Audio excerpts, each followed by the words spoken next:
How do I find the subtrades I need? How do I find the subtrades I need? Well, if I think back to how we found the subtrades that we use, it's definitely been kind of a process of I guess working with people, seeing who you work with best. And if you're starting from ground zero and you need to find subtrades, so whether you're a homeowner managing your own project or a contractor, general contractor starting off and looking for subtrades, first place is home builder associations. They're going to have a list of different contractors and different trades, and that could be a good place to start.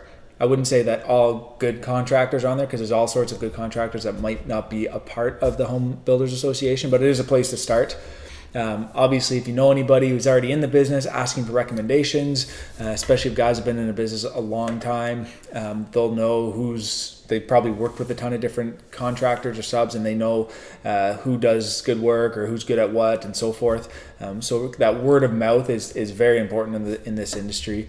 And then, but even if you have a good referral, it might not be a good contractor for your job or for maybe your personalities clash, for example. So every sub-trade that we deal with has a different personality, and when we do projects, some homeowners don't like all of our sub-trades. Even though we get along with them, the homeowners might not necessarily like them. We try to make sure that we are the one interfacing with the homeowners, but if it's a renovation and they're living at the home still, they're going to see the contractor. So that is something that you need to monitor. We want to make sure the subtrades that we're getting present themselves well. So that's a big part of what we want to do. That presentation. You don't want to judge a book by its cover necessarily, but if that's the first impression you get from someone, you only get one chance to do that impression. Doesn't matter what people say.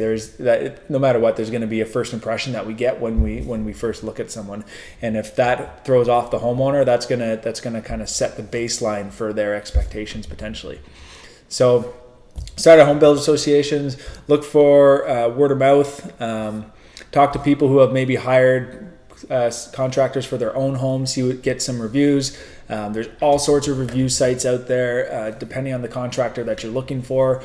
There's like HomeStars and House. There's all sorts of websites out there that you're going to find reviews on. So check their website. Hopefully they have a website.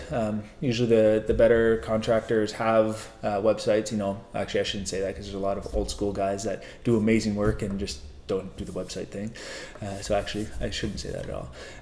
But go on there. It's just like finding anything else, right? You're going to be talking to people, looking up reviews, and then interviewing them. Put them through an interview process. Make sure they're right for you, for your homeowners, if you're a contractor, and for the types of projects that you're doing.